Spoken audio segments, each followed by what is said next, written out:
everybody, I thought I'd do a video on a air conditioning install on a Catalina 30. I'm sitting on my Catalina 30. This is a 1986 tall rig sailing vessel Echo. I just bought it last year and it did not have air conditioning, and my previous boat did. And I live in North Carolina, and in the summer you got to have air conditioning here if you're gonna really use the boat and take some trips, which my girlfriend and I like to do. And if you're watching this video, if you have a Catalina 30, you probably know there's a ton of information online about anything you could possibly imagine for these boats. They were a super popular production model boat. But I couldn't really find any good information about installing an air conditioner. I found a couple of message boards, people saying they put one under the chart table or they put one in the hang locker, but there weren't very many details about how they did it or where they put the through hole or where they drained it.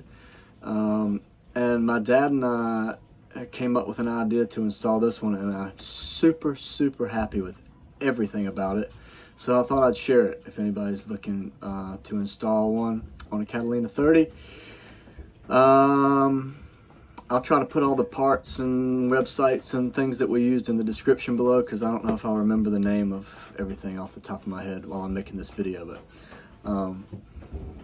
yeah, here we go. I'll walk you through the fundamentals of an AC install on a 1986 Catalina 30. Okay, well, so as you can see, we're in the V-berth here.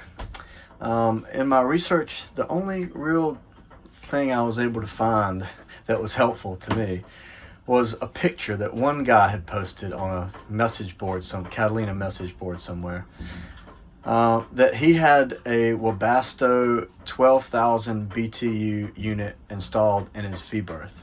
And it was one photo that looked about like this.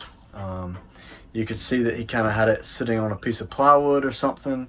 And this was all the information that I had. But I like this idea because you don't really lose any storage. I didn't keep anything under the V-berth just because we sleep up here and it's a pain to pull all the cushions out to get back and forth. So other than the water tank that's right here, which we didn't disturb, I don't really feel like I lost any storage space. And this is a Webasto 12,000 BTU. I spoke with a guy named Tim at Webasto at length about this. He said I could probably get away with a 9,000 BTU unit up here. But like I said, summers in North Carolina are pretty brutal. So I just went ahead and did the 12,000, which I'm kind of glad I did, because I ran it the other day. It was 90 degrees, and I think it's going to be perfect for what we need. So what we did was cut a plywood shelf with a beveled edge. This is what my dad did, really. I just come up with the ideas. And my dad is just brilliant at making it happen. I come back to the boat the next day, and there's a custom shelf in here that looks like it was made by Catalina. But this has a bit of a beveled edge on it, so it fit down in the V-berth perfectly, and it can't go any further down. We did end up going back and epoxying a little piece of wood on the top and the bottom, just so it can't, there's no way the shelf can bounce up and down in any wave action. We mounted the electrical box right here on the same piece of plywood. I had seen some people had epoxied a bunch of stuff and screwed it into the hull back there, but we just mounted it to this. Easy access for to the screws and everything that's in the box. I will say Webasto makes two different models of this unit. There's a classic and there's a platinum, and this is the classic model. The platinum is a little bit different shape. I couldn't tell online if it would still fit in this space, but I knew from the photo that I had seen someone upload that the one in the photo was a classic, so I just went with the classic.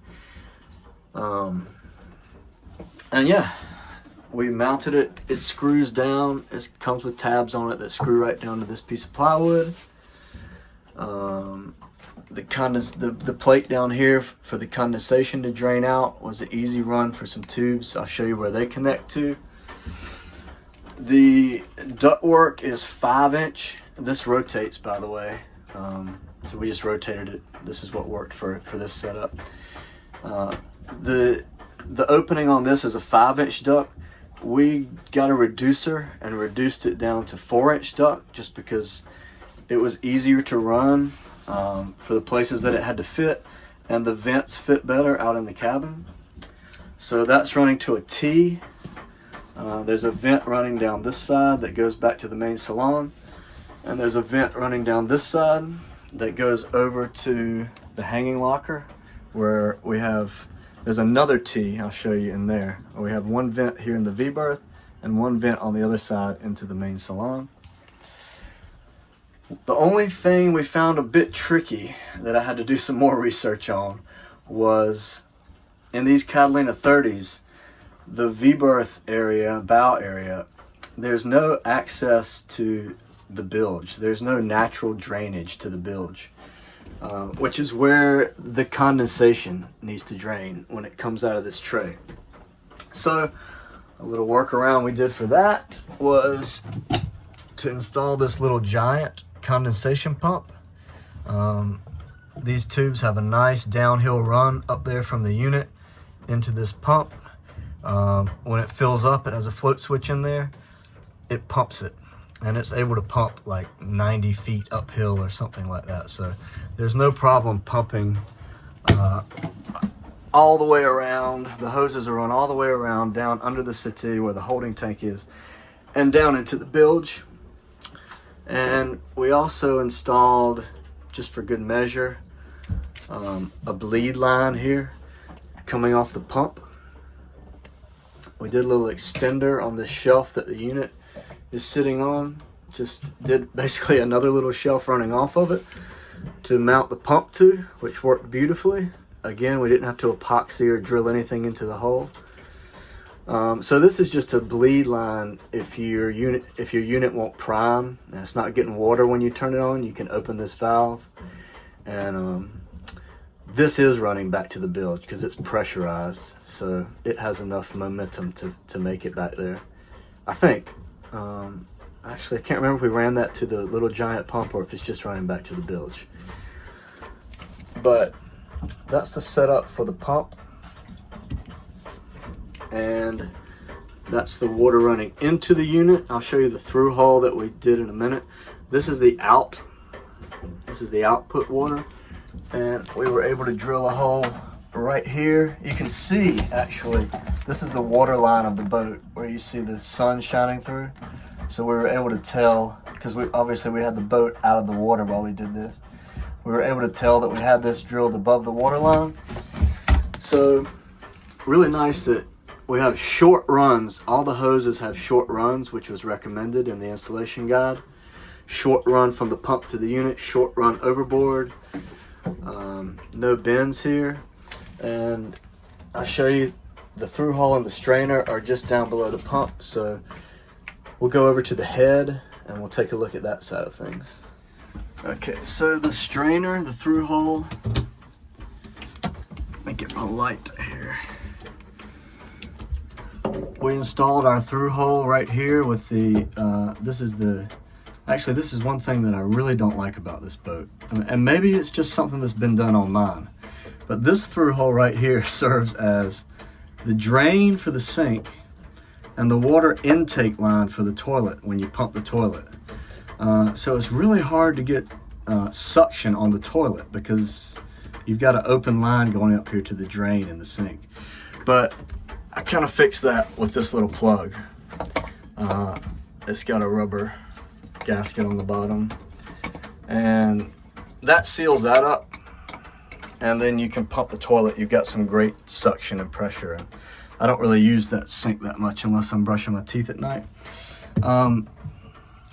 So right next to the sink through hole, we installed the through hole for the AC, for the water intake for the AC. And if you order this unit from Webasto, the through hole fitting that it comes with is not the one we ended up using.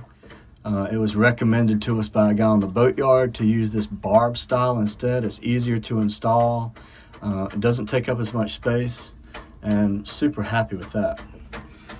I have it turned off right now, but you can see how short the hose run is from the through hole right here to the strainer. And what we did for the strainer was we just mounted it on a board right here against the wall, and it's screwed through the other side there in the V-berth. Super sturdy. And then there's this black hose runs off the other side of the strainer right up to the pump up there. It's hard to see because this ductwork is in the way. There you go. Again, a super short run on the hose, no bends. We did have to use some 90-degree connectors that we had to purchase separately. The unit came with a few of those, but we needed more, so we purchased those separately. This is the ductwork running off the T. It just runs right through the sink here, down behind this wall, and out into the main salon. Super convenient. And I'll show you the ductwork on the other side. So the air return for the unit we installed right here on this wall. And this one can swing open. A word of advice here. If you're gonna run this duct over here through this wall like we did, we were not quite thinking ahead of ourselves here. And we had no access to this wall to drill through it with a hole saw, other than to take this drawer out, and it was incredibly hard to get a hole saw in there. It was hard to see what you were doing. It was hard to get the right angle. And then we realized after that we were getting ready to cut a huge hole right here, and we could have just put our hand in from this side and drilled the hole for the vent to go through. So keep that in mind if you're doing this install. Only real modification we had to make was we shortened this drawer. Again, my father cut off the back of the drawer here and just shortened it, because we have the ductwork coming through this wall right here. This is the plug for the little giant condensation pump. We just ran we ran a wire off of that receptacle right there in the V-berth down here for that. So the ductwork is coming through here.